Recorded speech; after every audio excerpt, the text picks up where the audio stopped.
বিয়ে করলাম 3 দিয়ে 5টা হলো কোথা থেকে? তাহলে আমি কাল সময় বিয়ের উপরে আছি নাকি আর কি গিভেন্টের কথা সেই মেয়ে প্রচুর হট ভিডিও আছে আপনারা দেখবেন ম্যাক্স ছবির বইয়ের বিষয় হলে সে মনে করেন তাকে যে হুমকি দিচ্ছে ম্যাক্স ছবি তার রিয়া মনে সে তার বিরুদ্ধে কথা হবে আমি তার বিরুদ্ধে কেন দাঁড়াবো তার বিরুদ্ধে কথা কেন এটা সম্পূর্ণ আপনি হলে গুজব বানানোর এটা আপনারা একজনের কথা বিশ্বাস করবেন কি বগুড়াতে খবর নেবেন আপনি করে যে কোনো বিষয়ে আমাকে শোনেন আমি 5টা বিয়ের কথা বলছি না আর প্রতিদিন এই দিকে 4টে মেয়ে বিয়ে করানো রেডি হয়েছে আপনার সাক্ষাৎকার বিভিন্ন মেয়েকে বিয়ে করবো তাহলে 5টা 4টে তাহলে আমি এই 4 থেকে 9টা হয়ে যাবে আমার বউ তাহলে আমি কাল সময় বিয়ের উপরে আছি নাকি আর আপনারা গিভেন্টের শব্দটা বেশিরভাগই লোক নেগেটিভ লেন কেন গিভেন্টেড কি যে কোনো একজন ভাই তোমার সাথে গিভেন্টেড কর্ম ধরেন আমি কোনো একটা ধরেন জমি বিক্রি করবো জমির বদলে কথা তুমি আমার এই জমি নেবো আমি তোমার ওই জমি নেবো তাদের সেটাও তো গিভেন্টেড বলে গিভেন্টেড শব্দটা তো অনেক দিকে চলে যায় আপনারা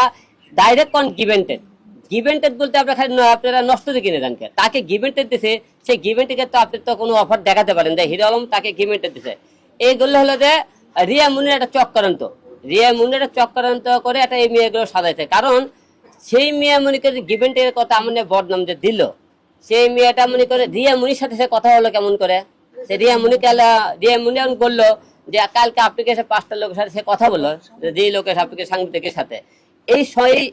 ইস্যুটা সে কেমন করে পেলো আপনাকে এই ইস্যুটা সে ওই মেয়েটা কথা বললে সে কেমন করে পেলো রিয়া মুনি করছে কি বলছে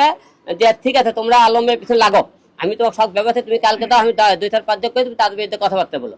তো একের পরে রিয়া মুনিতে মনে কোনো কথা বলে সেই মেয়ে যে গিভেন্টের কথা সেই মেয়ে প্রচুর হট ভিডিও আছে আপনারা দেখবেন এবং ওই মেয়েদের গিভেন্টেড করে অনেক লোক অনেক রকম খারাপ কথা বলতে বলে কিন্তু আমি যে গিভেন্টেকের কথা বলছি গিভেন্টেকে সেটা সে প্রমাণ করে দিতে পারেনি তো আপনাদের সে প্রমাণ করে দেখে আলম ভাই আমাকে বলছে নিজে ধরছে